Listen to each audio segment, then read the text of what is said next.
Hello, Bacho. Let's take a given question. The question says, as shown in the figure, a person is pulling a mass m from ground on a fixed rough hemispherical surface up to the top of the hemisphere with the help of a light inextensible string. We need to find work done in joules by the tension in the string on man or on mass m if radius of hemisphere is r and friction coefficient is mu. Assume that the block is pulled with negligible velocity. We can take mu as zero point 0.1, m as 1 kg, g as 10 meter per second square, r as 1 meter.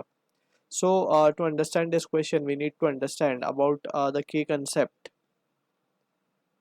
of work energy principle, we can say.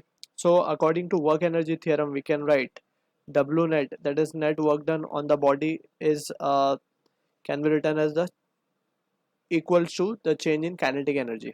ठीक है. अब W net means work done by conservative and non-conservative force. ठीक. That will be equals to change in kinetic energy. अब यहाँ पे conservative forces are those force जिनका work done is independent of the path. Like for example, gravitational force is conservative in nature. Electrostatic, spring force. There are many conservative forces we can name. Non-conservative forces, we deal with friction. Friction is a non-conservative force, means its work done depend on the path. ठीक है. अब यहाँ पे अगर हम बात करें work done by non conservative force, apart from this we need to also understand कि जब हम किसी ऑब्जेक्ट को पुल करते हैं, so in that situation friction के लिए हम we need to have a expression that we need to derive over here. So we need to remember this result कि अगर हम किसी ऑब्जेक्ट को ड्रैग कर रहे हैं दूसरे ऑब्जेक्ट के ऊपर, so we can see in that situation we need to calculate के work done by conservative non conservative force जो कि फ्रिक्शन है, तो वो कितना आएगा. क्योंकि we can see when the object is been pulled from this ground to the bottom surface, we can say कि force will be acting is variable in nature, right. So variable nature की force होगी तो work done को भी हमें निकालने के लिए इंटीग्रेशन की मदद लेनी पड़ेगी. ठीक है. बिकॉज कंजर्वेटिव फोर्स अगर ये होती तो डायरेक्ट वी कैन हम डायरेक्टली क्या करते हैं, ये पाथ पे डिपेंड करती है, तो हम डायरेक्टली उसको लिख देते हैं force into the perpendicular distance, जो भी डिस्टेंस होता है जिस पे इसने ट्रैवल करके ऊपर तक गई है. बट क्योंकि फोर्स वेरिएबल है and this we can say जो नॉन कंजर्वेटिव फोर्स है बेसिकली फ्रिक्शन की हम बात कर रहे हैं, so it depend upon the path. So path is not actually r, so वो क्या पाथ होगा that we need to calculate. That is basically we have to find के work done by friction force क्या होने वाला है. So for that we need to emphasise, हम क्या करेंगे, छोटा सा डिस्टेंस हम मान लेंगे for at a distance we can say theta. We will consider a small section d theta of the arc where we can suppose or we can consider the force to be constant, right. So इतने area में जैसे d theta ये जो angle है, इसमें हम मान लेंगे जो पार्टिकल होगा ये जो यहाँ से यहाँ तक चलेगा, ये आर्क लेंथ को हम क्या लिख सकते हैं, r into d theta, where r is the radius, right. And let's say particle अब कुछ मूवमेंट पे यहाँ पे पहुंचा है, so we can derive its और वी कैन से, अगर हम इसके ऊपर फोर्सेस एक्टिंग लिखें तो क्या लिख सकते हैं, m g in the downward direction.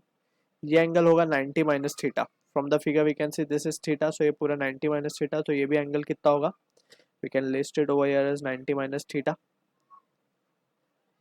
अब from here we can see if we resolve its component, so ये हो जाएगा m g, this will be sin 90 minus theta, so sin 90 minus theta will become cos theta, so ये mg cos theta हो रहा है.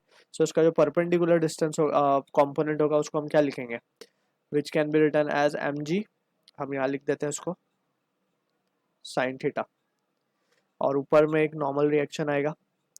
so we can see from here, अगर हम बात करें work done की, so work done क्या होगा, basically work done by friction will be force into the displacement, right. अब यहाँ पे we can see, and to be precise we have considered a small work done, so we can see dw, and for small displacement the force is considered to be as constant, so हम ये value लिख देंगे यहाँ पे. अब force of friction can be written as mu into n.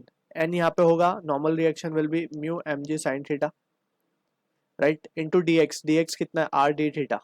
Also we need to be careful, ये एक friction force है, सो फ्रिक्शन फोर्स और डिस्प्लेसमेंट अपोजिटली एक्ट कर रहे हैं, राइट. सो यहाँ पे we are not putting the magnetic direction that is negative sign, and while we will consider the actual work done, so वहाँ पे we will put a negative sign for this, right? So that will be the thing we need to careful. और ये हमें कहाँ से कहाँ तक लेके आना है, बॉटम से टॉप तक, यानी कि 0 से π/2 एंगल तक लेके जाना है. तो ये this will give us the value of total work done. So we can say from here total work done can be written as mu mg r को हम बाहर ले लेंगे, कांस्टेंट है. साइन थीटा का integration will be minus of cos theta, 0 से π/2 की limit. cos π/2 is 0 and cos 0 is 1, so minus का minus 1 will become plus 1, so ये mu mgr आ रहा है. This is the work done by friction force when we pull this object up to a height, we can say. So ये result important है, that we need to keep in mind. तो अब यहाँ पे हम एक चीज़ को ध्यान से शॉर्टकट की तरीके से याद रख सकते हैं. Friction force depend upon the horizontal distance, यानी कि हॉरिजॉन्टली कितना इसने डिस्टेंस कवर किया वो है r. So directly we can write mu m g तो फोर्स है, right? Mu m g is what, force. और r क्या है उसका, जो हॉरिजॉन्टल डिस्टेंस कवर्ड है. तो हम डायरेक्ट भी इसको लिख सकते थे, but we need to have the understanding के किस तरीके से रिजल्ट आ रहा है, ठीक है? So this will be the case. Now we can directly apply work energy theorem and the problem will be solved easily. So अब हम यहाँ पे देख सकते हैं, we can write by work energy theorem W net will be equals to change in kinetic energy. अब change in kinetic energy तो क्योंकि हमने इसको slowly drag किया है, so change in kinetic energy will be 0. and W net, अब work कौन कौन कर रहा है पहले हम वो देख लेते हैं. Work is done by tension, work is done by gravity, plus work is done by friction. So work done by tension हमें निकालना है. वर्क डन बाय ग्रेविटी, अब क्योंकि ग्रेविटी फोर्स कैसी है, कंजर्वेटिव फोर्स है, सो डायरेक्टली हम देखेंगे कि उसका पाथ कहाँ से कहाँ तक है. सी पाथ पर डिपेंड नहीं करता हो, इनिशियल और फाइनल पॉइंट पर डिपेंड करता है. सो इनिशियल और फाइनल पॉइंट का डिस्टेंस है r. सो हम डायरेक्टली लिखेंगे फोर्स mg, क्योंकि नीचे की तरफ फोर्स एक्ट करेगा, वेट उसका mg, एंड डिस्प्लेसमेंट ऊपर की तरफ है, so minus mgr. And force of friction तो हम निकाल ही चुके हैं, work done by friction, it is mu mgr. Again it has to be negative, so we can say this will be the case and this will be equals to 0. so यहाँ पे mu wt क्या आ जाएगा हमारे पास, mgr plus mu mgr. so यहाँ पे just we need to substitute the value and we can have the result. so यहाँ से हम देख सकते हैं mg को तो हम कांस्टेंट निकाल लेंगे, r plus mu, 1 plus mu कर देते हैं इसको जस्ट, और r को भी हम कॉमन निकाल लेते हैं. तो जो रिजल्ट फाइनल आएगा, m हमें 1 गिवन है, r हमें 1 गिवन है, g हमें 10 गिवन है, म्यू प्लस 0.1. सो ये हो जाएगा 10